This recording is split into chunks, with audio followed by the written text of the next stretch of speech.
Palavra aberta.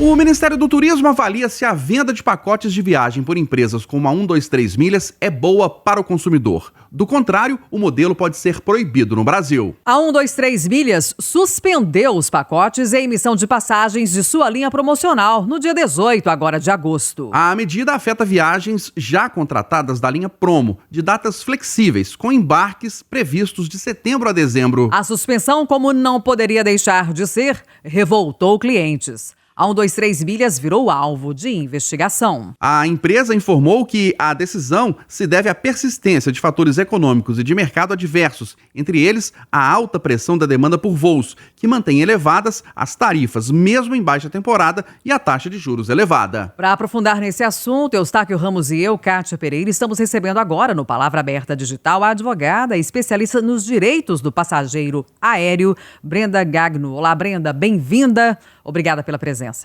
Obrigada a você, Kátia.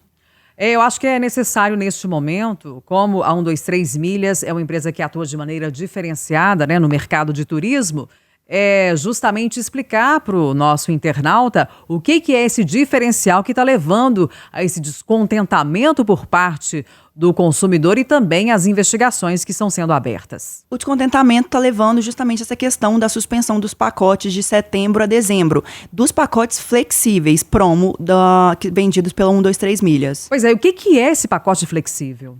Esse pacote flexível é quando você compra para um mês, mas não tem uma data. Então, você tem essa flexibilidade deles decidirem, sendo que esse pacote, você fala uma data específica e eles têm para emitir um dia antes ou um dia depois. Não é nada realmente específico, datado e exato. Ô Brenda, a gente conhece aquela agência de viagem com um pacote tradicional. Eu quero ir para a praia uma semana com avião, traslado até o hotel com café da manhã e traslado para o aeroporto, na volta, avião também.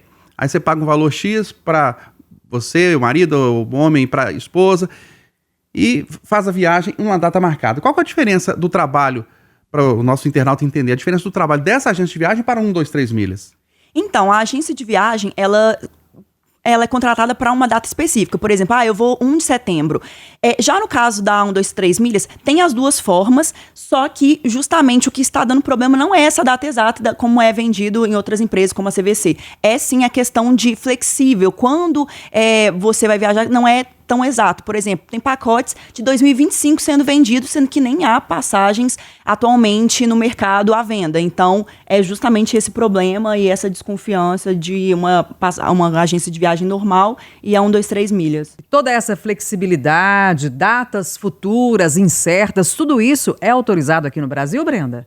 Sim, é autorizado. Tanto que agora que os ministérios, o próprio governo começou a visualizar isso, ver o perigo que tem nisso tudo. Então, antes era como se fosse apenas uma normal agência de viagens. Agora já está sendo visto como um risco a todos os clientes e consumidores. Agora, esse cancelamento, ele é devido a essa nova modalidade, as características dessa nova modalidade, ou a 123 Milhas tem razão por causa de questões econômicas?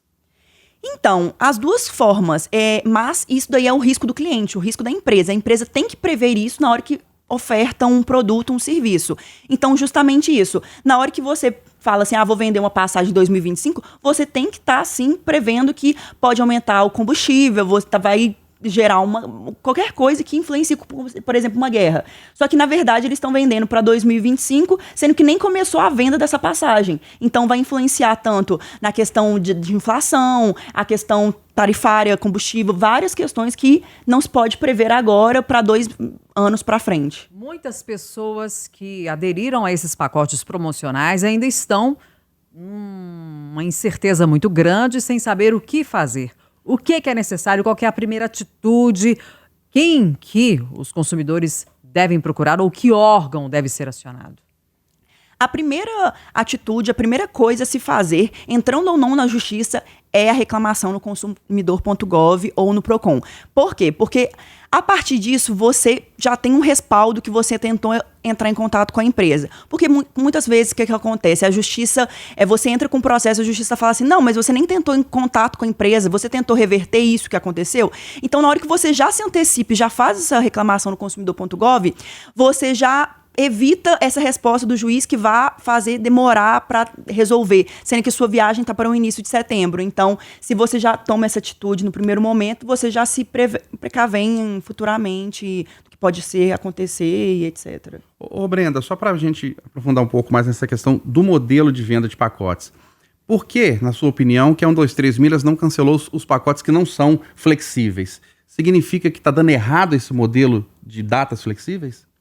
Exatamente, da mesma forma que deu errado com o hotel urbano, que foi justamente também essa questão de flexível, porque você comprava um pacote para, assim, sem uma data específica, e aí do nada você resolvia viajar daqui a 3 meses. E aí em 3 meses aumentou muito o valor. Então, o problema é realmente na questão flexível, porque não se prevê justamente essa questão quando se compra. Que nem você falou agora dessa questão flexível, tem 2 modelos dentro da 123 Milhas, e o único cancelado suspenso foi o flexível. O normal não, tem pessoas que têm os pacotes normais que estão acontecendo normalmente, mas os flexíveis foram cancelados suspensos, justamente porque esse modelo flexível não é tão viável, não está dando tão certo quanto eles previam. Talvez a própria empresa não soube administrar esse modelo, é isso? Exatamente. Poderíamos considerar assim?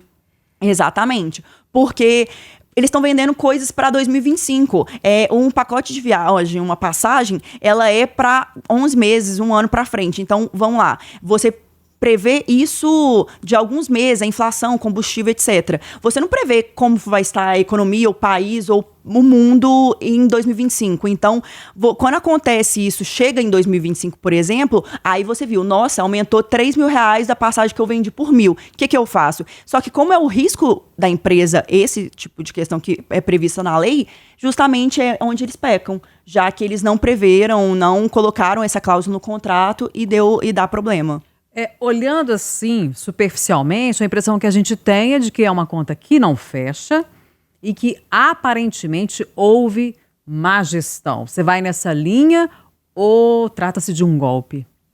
Então, é realmente má gestão, porque eles acabaram aproveitando o boom da pandemia, tanto o hotel urbano quanto a 123, e aí os valores estavam muito abaixo, a economia estava estagnada, não estava tendo tantas vendas. Então, você vender por um valor e depois o mundo mudar, como uma guerra, etc., que tudo influencia o planeta todo, aí já a conta não fecha justamente por isso. Então, previram uma coisa e a empresa fez outra, justamente nessa questão de má gestão, porque se tivesse vendido com uma data exata, por exemplo, eu olho ali agora, mês que vem tá 3.000, 5.000, tô vendendo por 500 a mais, já sei prever e já sei quanto que ficará pro meu bolso, mas não é o que está sendo feito. E na prática, esse modelo flexível é mais barato? É mais barato para o consumidor, mas não quer dizer que seja para a empresa. Caso acontecesse uma boa gestão, de repente sim. Tanto que, quando já tem uma data pré-definida, eles conseguem se organizar melhor. Porque é aquela data exata, então se forem tais pessoas, quantidade de famílias, na primeira semana de setembro, ótimo, já sei quantas pessoas vão naquela data. Mas quando você compra para um mês específico, você não sabe o dia, nada exato, aí, como você consegue prever e fazer isso? E não faltou maldade do consumidor, pensando assim, poxa, eu tô comprando uma passagem para 2025, não sei a data, não sei o mês, não sei qual que é o hotel, não sei se eu vou, se eu não vou, se eu vou estar vivo, se eu não tô. Não faltou maldade, não? Também, mas o consumidor via aquilo, uma empresa grande, de renome, com propaganda em tudo quanto é lugar, aeroportos, etc., que também custam altos valores. Então, assim, você acaba acreditando, porque como uma empresa de renome acontece uma coisa dessa. Da mesma forma, o hotel urbano é tão grande, por que aconteceria logo comigo, por exemplo? É assim que os consumidores pensam e acabam confiando. Mas, claro, agora já tem como botar um pezinho atrás, né, com essa situação toda. Na sua avaliação, esse modelo de pacotes flexíveis deveria ser proibido? Na minha opinião, sim, porque justamente vai continuar tendo problemas a longo prazo, porque a partir do momento que você prevê uma coisa e não consegue executar e já está dando problema, não é a primeira empresa, por que continuar com uma coisa que não está dando certo? A 123 Milhas, para quem não está aprofundado nesse mercado, ela tem concorrentes? Concorrentes da 123 Milhas são as agências de viagem ou ela não tem concorrentes nesse modelo? Então, tem outras agências de viagem que vendem pacotes e vendem passagem. Por exemplo, é o caso da CVC. Justamente vende essa situação, mas eles vendem de forma exata, numa data específica. Então, tem também, quem estiver precisando de uma ajuda, precisando recorrer para conseguir viajar nas datas previstas, pode recorrer a outra agência de viagem, claro, confiável, para executar agora a sua viagem e ter seus sonhos realizados. Para encerrar, você vê possibilidade de os consumidores serem ressarcidos? Sim, tanto agora nas famílias, nas pessoas que querem executar, ir agora, é possível fazer uma liminar, tentar o cumprimento do pacote já, que a família se organizou, tem o sonho, etc. Mas também você consegue comprar essa passagem para não ficar dependendo da justiça, não ficar dependendo de algo que não tem uma data exata, como uma decisão para sair, e depois pedir a restituição de dano material, que é esses valores gastos, mais dano moral por todo esse estresse, danos causados a você, a família, etc. Só para a gente encerrar, reforçando, né, para a gente encerrar, uma orientação, uma grande orientação, ficou alguma lição desse caso para o consumidor, para o turista, para quem quer viajar? A lição desconfiem, pessoal. Acaba que tem uma coisa, fala assim, será que realmente é possível? Será que vai dar certo? Será que quando eu for viajar a longo prazo vai estar funcionando? Se for a curto prazo, melhor, mas tudo, desconfiem a longo prazo, não deixem o plano da sua família, um valor alto, como às vezes um pacote para 5, 10 pessoas, na mão de uma empresa só. Tenha respaldos, contrato, e já pensem numa forma de como você pode fazer para se precaver e resolver a longo prazo, caso seja necessário. Nós estamos encerrando o Palavra Aberta Digital hoje. Nós repercutimos aqui o caso da 123 Milhas. Conversamos com a advogada especialista nos direitos do passageiro aéreo, Brenda Gagno. Obrigada pela presença, até a próxima. Obrigada a vocês. Um abraço, foi um prazer, Brenda.